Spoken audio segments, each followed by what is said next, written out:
आज चाहिँ एउटा सामानको अर्डर आएको थियो, सो त्यसको लागि चाहिँ मैले सुरुमा सुनलाई गालेँ।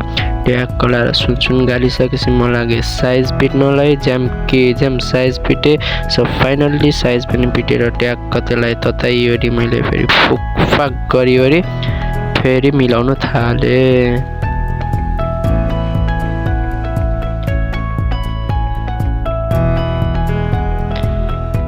त्यसपछि लाएर ट्याक्क साइज पिटिसकेपछि म लागेँ पाता फेल्न।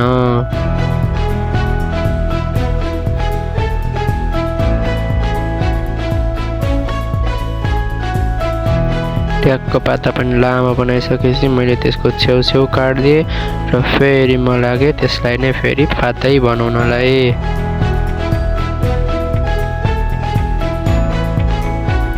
मिलाई नाप्दै पेल्न थालेँ।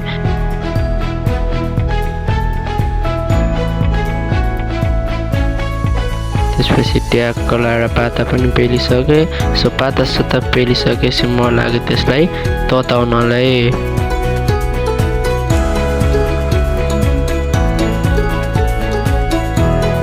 ट्याक तताएँ।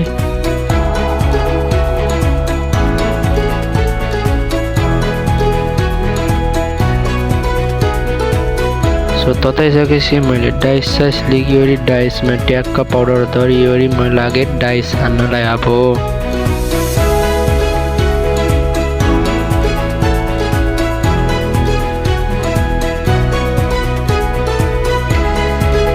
ट्याक्क लाएर यस्तो भइसकेको थियो। त्यसपछि मलाई थियो त्यसलाई तताउनु। सो मैले ट्याक तताएर छेउ काटेपछि यस्तो भयो। अनि मलाई त्यसको लागि थियो पित्तल काट्न। सो पित्तल काट्नको लागि मास्टर लिवरी मैले चाहिँ त्यसको सेप गर्न थालेँ।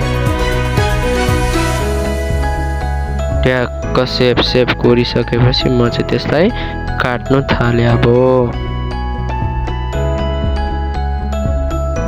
त्यसपछि ट्याक्क पित्तल रेडी भयो र हामी लाग्यौँ ला भर्न। सो लासा भरेर सेटिङ गरिसकेपछि अब बाँकी थियो सफा गर्न। सो अब ट्याक्क लाग्यो अब म सफा गर्न। जुम सफा हानिसकेपछि यस्तो भयो। सो अब हामीलाई बाँकी थियो पत्थर सेट गर्न। ट्याक्क लाएर पत्थर सेट गरेर रेडी भयो। र तपाईँहरूलाई नै यस्तै आकर्षक गहना चाहिँमा हाम्रो पाथिबारा ज्वेलर्सलाई सम्पर्क गर्न सक्नुहुनेछ।